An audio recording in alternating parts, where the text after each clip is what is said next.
So without further ado, please welcome your president and mine, Donald J. Trump.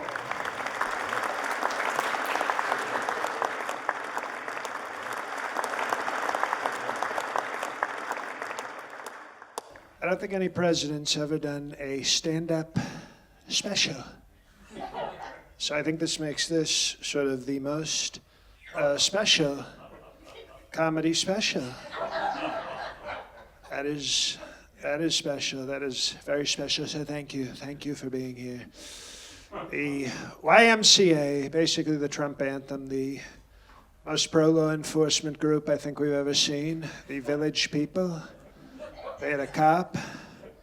They had a biker who's like sort of when you have to go outside the law, you go to the leather guy. They had a Native American person, I guess in case it's like a tribal problem. A construction worker in case you just want to hit somebody with a wrench, I guess. But they're very, very tough people. Very tough people, the Village People. But it's a great honor to be here in New Jersey where I have a club. I think you know that. I think you know I have a beautiful club called Bedminster. So we're very happy to be here. But have you noticed a lot of athletes are doing the Trump dance? A lot of athletes, we like that. It's sort of become iconic, which is impressive. And I think the thing about it, though, is I saw John Jones. Anybody heard this guy, John Jones? The MMA guy, very tough, very strong guy. And he won. He won his match. And he showed me great respect because he did this. And I wasn't going to say anything to John Jones. He's a tough guy. You don't want to tell him right after a fight. He's probably got the CTE, so you don't want to be too nasty to the guy. But he was doing it right. He was doing what we call the pinball. Now, that's not my patented move. That's a move. You can do that. But that's not my move. My move is we call it the Melania meeting two businessmen.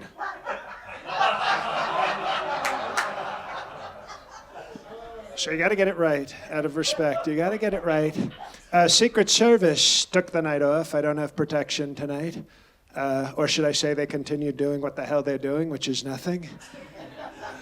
I don't know if many people may have heard by now. I was shot in Pennsylvania, a state that I won, by the way. But I got shot in Pennsylvania. And the Secret Service people, you see them, they jumped on me a little too late.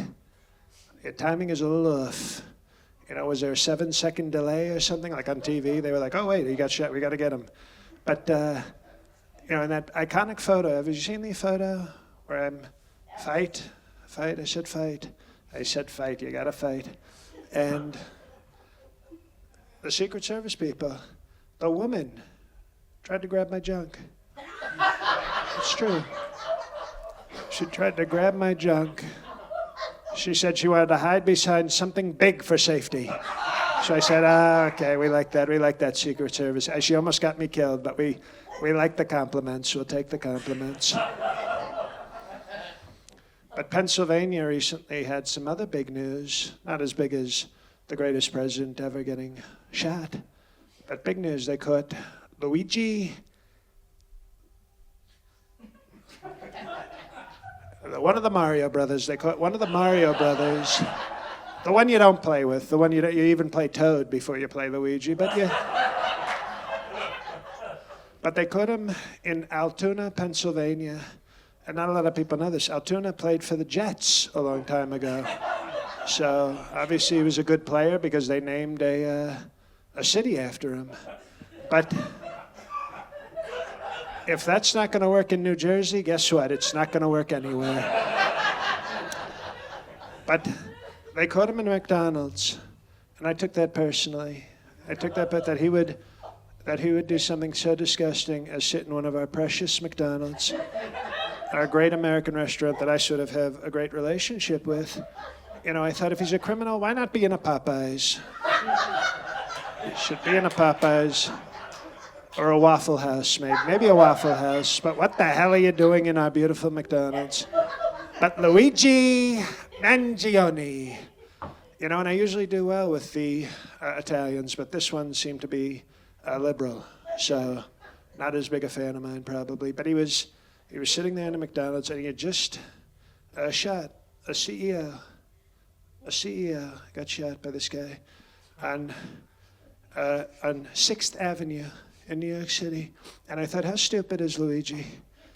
I very clearly said I could shoot anyone on 5th Avenue. Oh, excuse me. And get away with it. I said 5th. 1, 2, 3, 6, 5. 5th. And instead he went on 6th Avenue, where I do not offer any protection.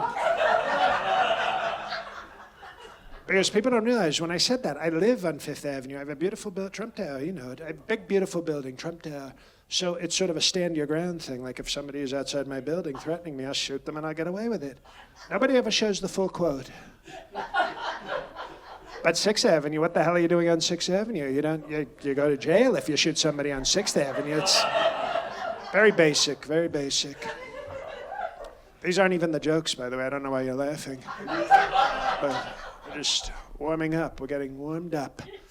And but it doesn't surprise me when you look into Luigi Mangione, his sort of history, when you're talking in terms of where he's from.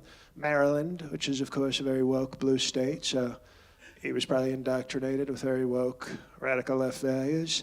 And, you know, they have a black governor in Maryland, so they're extra woke now.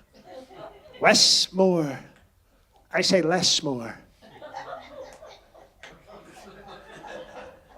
That was a joke. That was what we call a pun.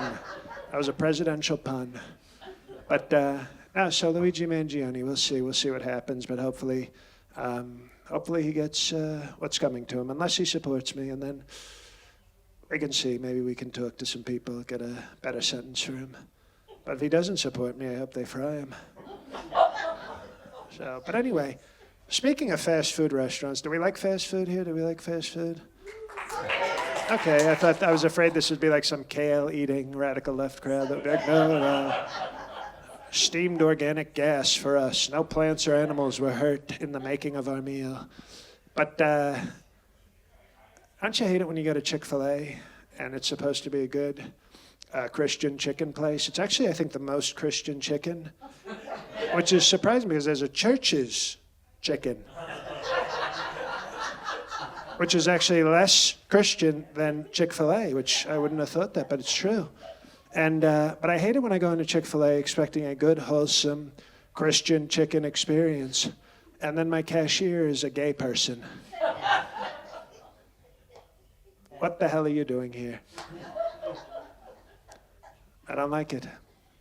Feels dishonest. The Jesus of chicken would not want this to be happening. So there's that. But sometimes I like to eat bagels. Who's a bagel eater here? We like bagels. We like very good, big, round, doughy things. Very tasty. I like to start my morning sometimes. I like to go, I'm a native New Yorker, so I like to go to the best bagel place, of course, Panera Bread. Tremendous bagels. I mean, you got bread in the title. It's bread. Why wouldn't you go there for bread products? It's like, this is the bread place. And, but I recently, somebody told me, they said, sir, have you ever had H&H bagels, sir? And I said, okay, well, there's an H&H fan. And I said, no, should I try this? Oh, sir, you have to try H&H bagels, sir. You have to try those bagels. They're good bagels, sir. And I said, okay, I'll try it. I tried. So I walk into an H&H bagel, and I talk to this woman behind the counter, and I give her my normal order. And she brings it back to me, and she says, sir, it's actually pronounced pumpernickel.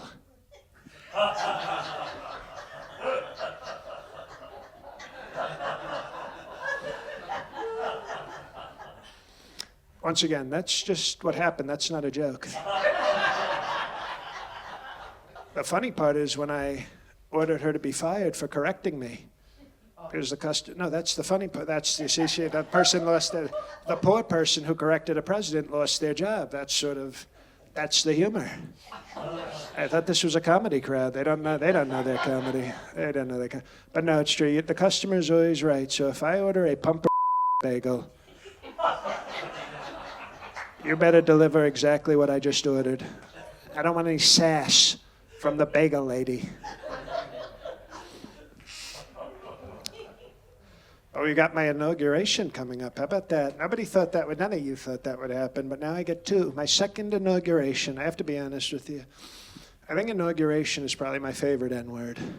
I think it is. It's a great, just get a good feeling from it. And if you're wondering, yes, Herschel Walker is probably my second favorite N-word. So... they tightened up on that. I guess the racist crowd, they don't like Herschel Walker. How about that? Not fans of Herschel Walker, our great Heisman winner. He was a running black in the NFL, and everybody, oh, no, we don't like him. Well, he's going to be your ambassador to Bermuda or Belize, wherever the hell we sent him. So I wouldn't visit there for a little while, wherever the hell he's going. I don't know how this inauguration is going to go. My first one was great, by the way. More people than anybody ever saw. And I won. It's sort of a crazy thing. I won in 2016, but I didn't become president until 2017. Isn't that crazy? Nobody ever told me this. It was sort of a weird, it's like, so wait, but I won the 2016 election, and they said, yes, sir, you'll be president in 2017. I said, what is this, like the Oscars, where you win the award like in the next year? It's very stupid. They're very stupid in terms of Constitution, where they're putting the dates and whatnot. It's very sad. But I'm looking forward to this inauguration a lot better because I don't have to meet Obama on this one. I was hoping Sleepy Joe would do what I did and run away. But he's going to be there. He's going to be there sleeping probably, so I don't really have to say anything to him. I'll just take a nap and they'll say bye-bye. But it was very uncomfortable meeting Obama in 2016. He was waiting there. And, it was a painful reminder to me of my time working with my father, the great Fred Trump, when, we would have to go into the homes of blacks and kick them out. And I thought, couldn't you have had the decency, Obama, to just leave? I actually have to come here and tell you to get the hell out? Come on. But, it was awkward because I actually called security on him when I got in the house until I realized who he was. And I said, oh, it's you. Just kidding. That was a good joke. Good presidential joke. We're doing a joke. We'll do the dance. But we're looking forward to this inauguration. I think we've got a great administration coming in. Pete Hegseth. Very talented guy. Basically, the whole thing is everybody gets very upset about the sexual assault stuff. But if he'll do that to American women, imagine how tough he'll be on foreigners trying to attack us. You didn't think of it that way, did you? But that's tough. I will say this, my favorite part was all the people kissing my ass after I won in 2016 and 2024, by the way. It's nice. It's very nice when people kiss your ass. I remember Roger Stone said he wanted to throw a special party for me. You know Roger Stone, right? Great guy, wonderful guy. He wanted to throw a party for me at Mar-a-Lago. So I said, okay, you can throw a party for me at Mar-a-Lago. So we went to Mar-a-Lago, and I said, oh, wonderful. A lot of talented people there. And he said, sir, my gift to you is one that no one else can provide, sir. And I said, what's that? He said, I want you to have sex with my wife while I watch. Apparently that's Roger Stone's thing. Newsflash to a lot of you. But I said, no, I don't know if I want to do that. I don't know if she's my type. She's over 30, and I think she's some kind of brown. And Cuban, to be in fact, which is the lightest of the browns, but still. It still counts. It's sort of like a light whole wheat in terms of a bread. Like it's a light whole wheat, but it's still whole wheat. It's not Wonder Bread. We like Wonder Bread. And I said, no, I'll pass, but he was very insistent. So I asked Melatonin, my wife, very beautiful model. She actually has a son. Not a lot of people know that, but he's a very tall kid. His name's, I think, Barton. And I said, Barton, how'd you like to become a man today? Even though you're not Jewish, this can be like your bar mitzvah. And so we sort of did like a tag, I tagged him in.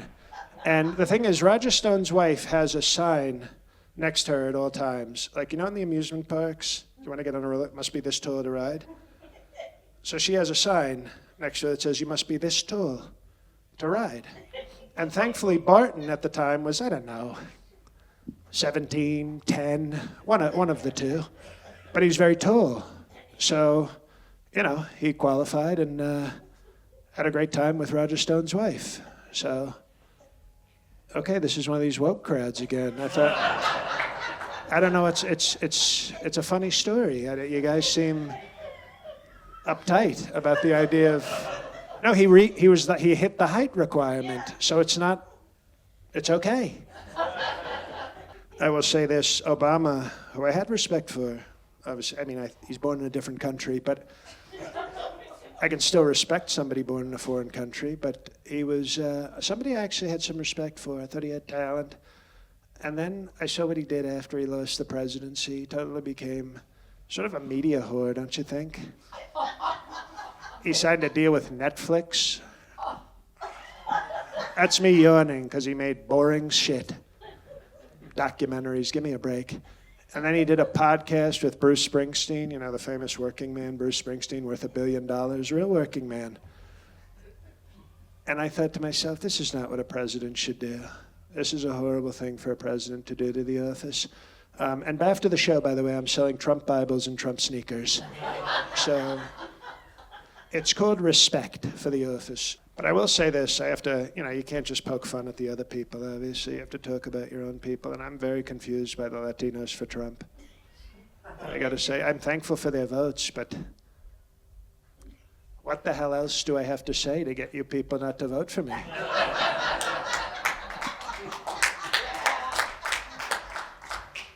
You're rapists, see. You're drug dealers, see. That guy from Iowa said they had calves the size of cantaloupes, see. So will you vote for me? See. Okay, very good. Don't understand them, never will, but, we appreciate their votes, and hopefully they vote for me in 2028. That would be extra nice. We would love that. We would love that. But I gotta say, you guys seem to be this is what's wrong with comedy right now. That's right. That's right. And I haven't even done my crowd work yet, so we can get the TikTok clips. Because you gotta do the crowd. If you study a comedy, you gotta talk to random people in the audience about nothing. And then you put that on social media. We're gonna put it all on Truth Social. Ma'am, what do you do for a living? I told Mitch earlier. Well, I don't talk to him. He's old and stupid. No respect. Okay, banking.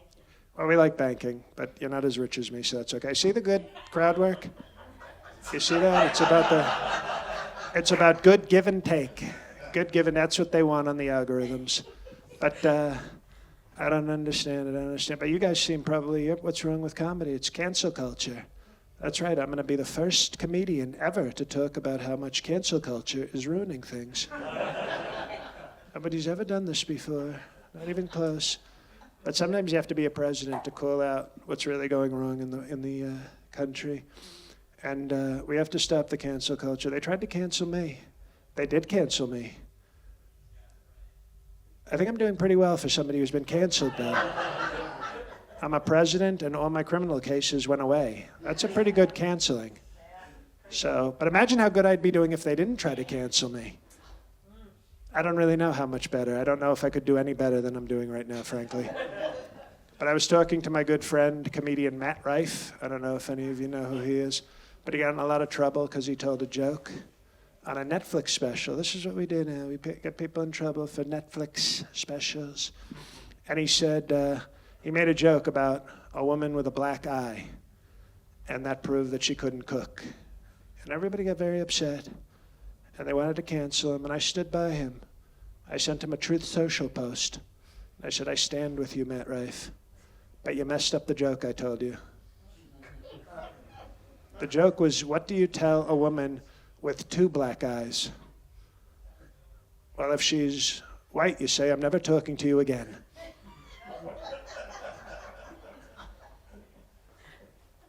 Because it's black guys, not black eyes.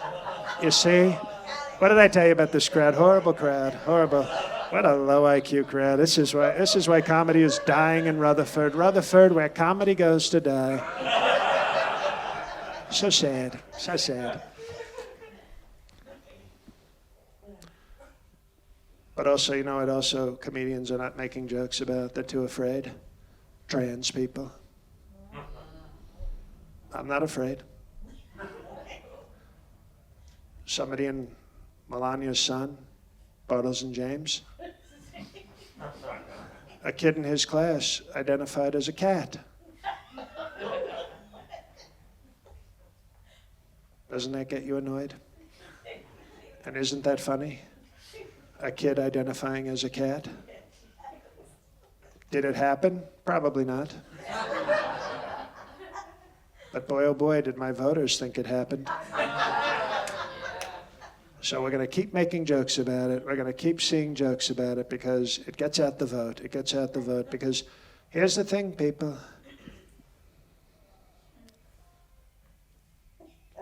The 6 people playing girls' dodgeball in Wyoming that used to be boys. It's the most important issue facing our country. I'm sorry to get serious there for a second. I'll keep the jokes going, but I just sometimes you gotta speak truth to power. And there's nothing more truth to power than a president talking about a 9th grader in Wyoming playing a sport.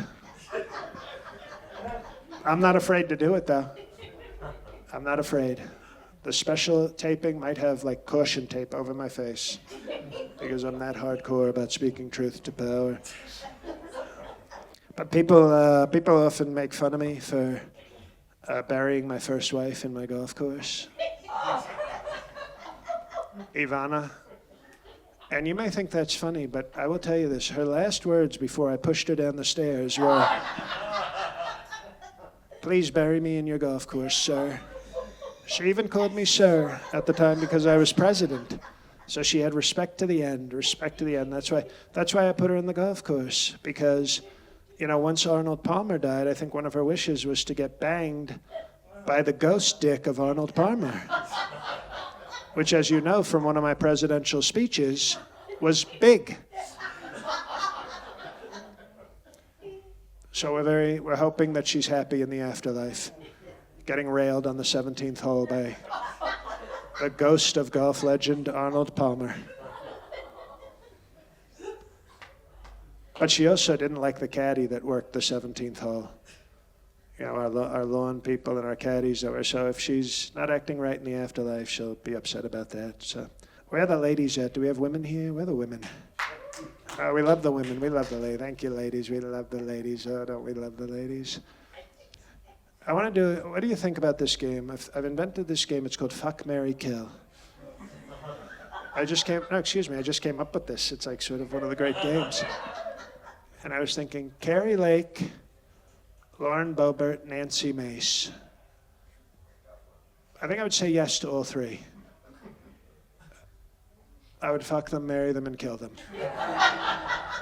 I think I would go for all 3. And then pardon myself, obviously. We do it on like federal grounds or something, so I could pardon myself. But no, I think I just solved the game. That's almost like when you beat Tetris. The bars disappear, and you go, oh, look at that. I think that's what I just did. I just beat the game of Fuck, Marry, Kill. Thought you'd be more impressed. Let's talk about serious things. Who's seen the movie, the disgraceful movie? You know, you got to answer the questions of the public when you do one of these shows. The Apprentice. Remember my show, The Apprentice? Great show. Great show. Well, you missed out because it was one of the greatest shows of all time. You might have learned a lot about strong business. And I saw the show, just not the movie. oh, you didn't see the movie? Well, good. You should see the show. You should not see the movie. The movie's very nasty. This is what they do. They said you get successful. You know, a friend of mine, Cat Williams, comedian Cat Williams, good friend of mine, great comic. He once he said, if you don't have haters, then you're doing something wrong. Well, I guess I'm doing something right because I have a lot of haters. And some of these haters made the movie The Apprentice. And this was a disgraceful movie. In the movie, they put a scene in, and I don't even like repeating this, where I sexually assaulted my first wife, Ivana. This was before I pushed her down the stairs. That I sexually assaulted my wife, Ivana, and it was a very quick and rough scene, and it was very disturbing to watch, because I can assure you, I last a lot longer than they showed me lasting in that movie.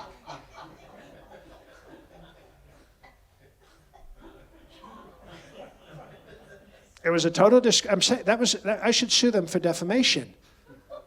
That was at least 10 minutes with Ivana. The scene was like 30 seconds.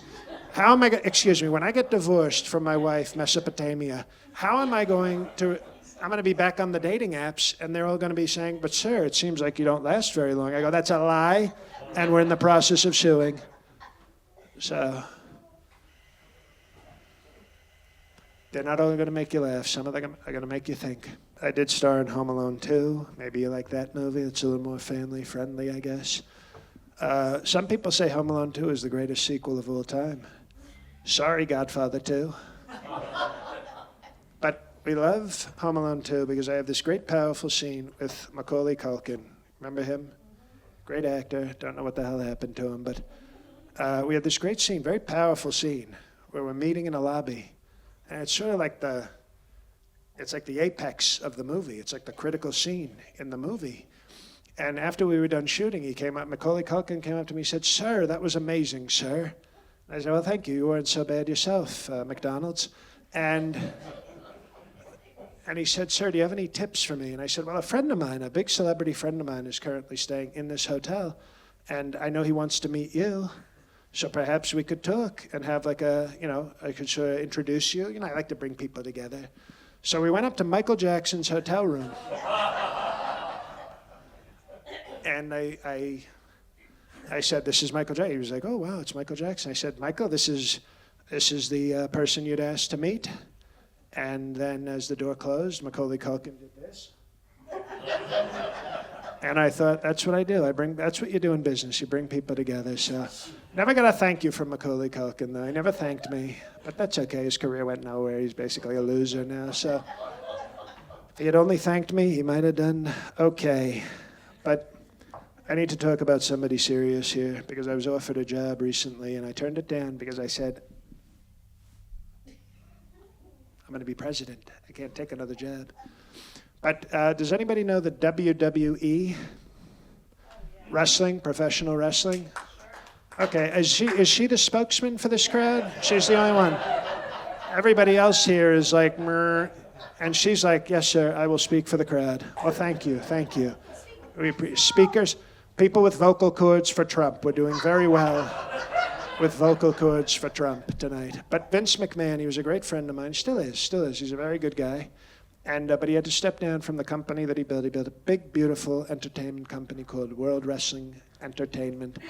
And he had to step down recently. And I thought, this is so horrible what they're doing to him.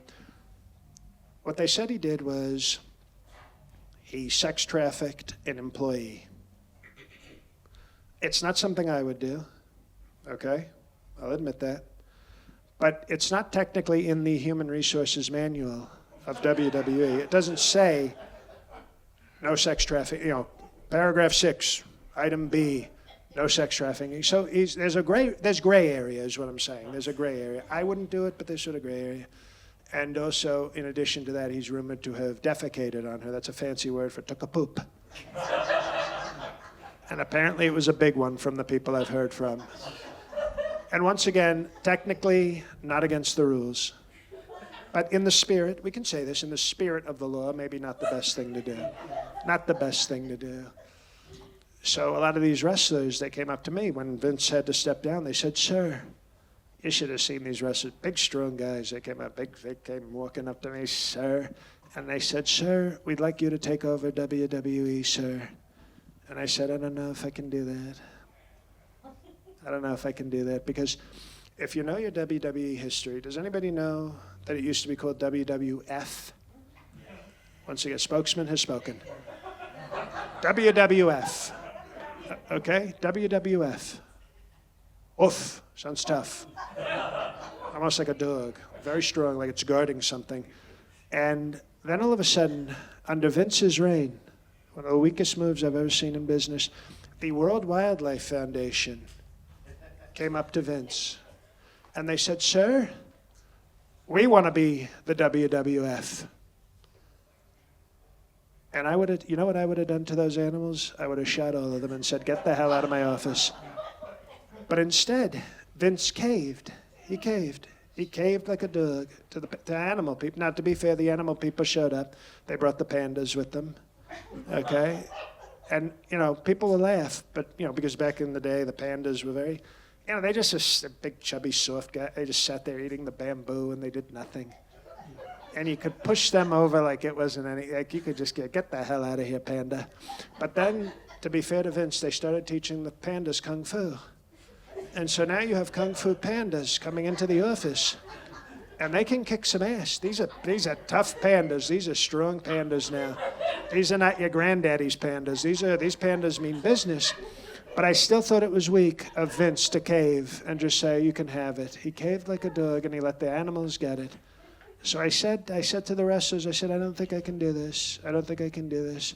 And then they had a guy come in, The Rock. Have you ever heard of The Rock? Oh, there we go, see? Now they're no, you can talk. No, I'm not. Excuse me, I'm talking. You can talk. I am talking to you to give you permission to talk. I was blaming them. These are nasty people who are afraid. These are cowards. That's why they lost. They're probably all Koala Bear Harris fans, and they lost like dogs. Bye-bye. But The Rock came in, big, strong guy. There's a strong guy with big voice. Hello, sir. And I said, yes, sir. And he said, sir, we need you to take over the WWE. And I thought about it. And I said, if I don't win the election, I'll do it. But I think I won, so I can't do it. So sorry, Rock, you're going to have to keep making bad movies with Kevin Hart. But this is the part in every stand-up show, if you've ever watched a stand. Now you got to get like serious. You got to talk personal and serious stuff. Oh, we've talked about the big. Then you got to follow the rules. So family, right? Family's important, I guess, to some people. I think fatherhood is the most important thing to. No, I'm just kidding. It's okay. Being a father is okay, I guess. I like being a grandfather, though. I have 2 mugs, by the way, that say I'm the world's greatest grandpa. So I think it's sort of official, based on in terms of mugs. I think I'm probably the world's greatest grandpa. But I do love my grandkids, I think. They don't do too much, honestly. They don't do too much, but I think I have maybe 7 or 14, 11, somewhere in there. 9, I don't know. We got never forget, right? That's somewhere in that range of kids and grandkids. But you gotta love them. You gotta love the grandkids. You gotta, because they're less annoying than the kids. That's the one good thing. But I will say this. Everybody knows who's my favorite kid. We got to know this, right? Who's my favorite? Thank you. So you all knew it. 5 of you answered. Pathetic. But it's Ivanka. It's Ivanka. And people always say, why do you like Ivanka so much? And I say, well, first, she's very attractive. And I don't mean that in some sort of sleazy way. I just mean she's extremely sexy. That's all. She's hot. She's got great curves, and I paid for half of them. So it's like, it's the doctors certainly didn't think it was creepy when I was in the surgery room going, could you make that bigger? Make it a little bigger. I mean, if I'm paying for it, if you pay for college, don't you want to see a kid graduate? Well, if I'm paying for double D's, I don't want to see C-cup energy. But the great thing about Ivanka was, I remember her Sweet 16 party, and it was wonderful and it was tasteful, of course. We did held it in Indiana because the age of consent is 16 there, but that was sort of just a coincidence. And Uncle Jeffy was there, my friend Jeff Epstein, he was there. He loved Sweet 16 parties like you wouldn't believe. He always brought the best gifts, always the best gifts. He was a caring guy. But the cool thing was about Ivanka, we thought she was sort of done with fancy parties after her Sweet 16, but she converted to Judaism. So she converted, turn off all cell phones, except for me, right, sir? No, especially you. But, she had a Sweet 16, but then when you convert to Judaism at 30, it's kind of nice when you become a Jewish person. Because then she had a bat mitzvah. You ever heard of this? A bat mitzvah? It's like when Batman is happy. It's at a bat mitzvah at 30. Now you can have the adult beverages and you can wear like skimpier dress. It's like an adult it's sort of like, I mean, we had it on a hedonism cruise. I don't know if everybody does that for a 30th, but Jeff Epstein, I was so disappointed. He didn't want to go. He didn't want to go. He said, no, a party for 30-year-olds, that's not my thing. So we sort of lost touch after that because I thought, but it's my daughter, and she looks even hotter than she did at 16, Jeff. You got to see her. And he said, no. You know, they grow up so fast these days. He was very sad. He was very sad. So, but I tell you, having a bat mitzvah as an adult is much better if you're the parent of the girl, because now she's a woman. So it's just more entertaining and sexy in a strong Christian Jewish way. And I should do crowd work, right? You, sir, what do you do for a living? Cool, not as good as me. Anyway.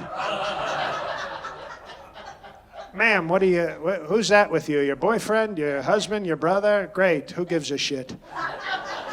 I'm a president. Why the hell would I do crowd work? I'm the president. And you're a president, you don't do crowd work. Except with you, thank you for your participation, man. They should all thank you when you leave, because a lot of quiet, radical left people in the crowd tonight. At least I didn't let them ruin our politics, right? At least we won the country, even if they're still trying to ruin comedy. Very sad. But they often in these specials, have you watched a comedy special recently? It's like 50 minutes of funny, and then like for 5 minutes they get very serious. And I have something very important to say. And I want this to have meaning. So I win a Grammy and an Emmy. Well, I don't need either of those. I have the presidency. But I do want to talk about something serious. Because I was, as I get set to enter the White House again, which is very beautiful. Not the house, but the fact that I'm going into it. It's kind of a dump, actually. But I was remembering times with my father, the great Fred Trump, who never lived to see his son become president, because I would have definitely rubbed it in his face. I would have said, remember, you old piece of shit, when you didn't think I was as good as I was, and now look at me. You're drooling into your diaper, and I'm the president. Good father-son sort of love. It's called love. It's called love. But I do remember the lessons I took from my father. I took from my father very important lessons. I remember in the 70s, we were going to his buildings. And he had a lot of properties in Queens. Okay, I always wanted him to go to Brooklyn, because that's Kings County. It's more manly. Why are we in Queens County? We should be in Kings County. He said, no, it's okay. And I said, no, it's not okay. And that's when I realized my father, despite his racism, was very woke. And we started to have a little bit of a divide. Then father and son, we started to maybe not be as close. But then we had an experience together where we were going to one of his buildings. And he always liked to do this. It's Christmas time right now, as we're here together celebrating in 17-degree weather. I can't wait to get back to Florida. But we would do it around Christmas, where we would visit the tenants in our building, just to let them know we care, especially the ones we were carrying eviction notices for. And we would do it on December 24th, which was our favorite time to do it. And because it brings the family together. Sometimes we'd bring my brother and sister along, and we'd do it. You'd make it a kind of it's about family. I think we'd all agree it's about family. And I remember this one family. It was almost like a Christmas care. Remember Christmas? It was like they had Tiny Tim, they had a kid. And by the way, look out, we're going to have a lot more Tiny Tims with my great friend Robert F. Kennedy Jr. running Human Health Services.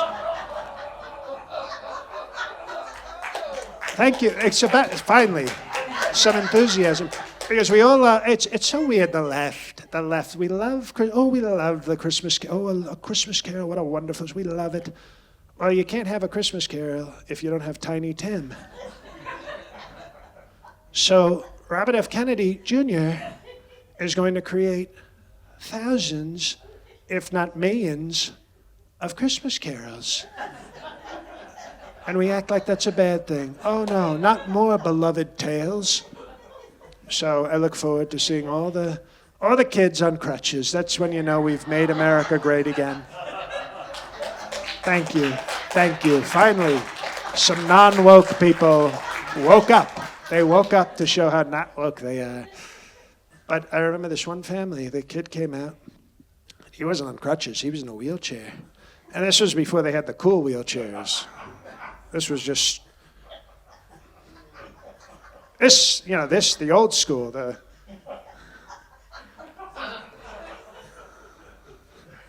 And this is how long it took the kid just to get to the elevator because he was 4 years old, so the arms didn't have a lot of power.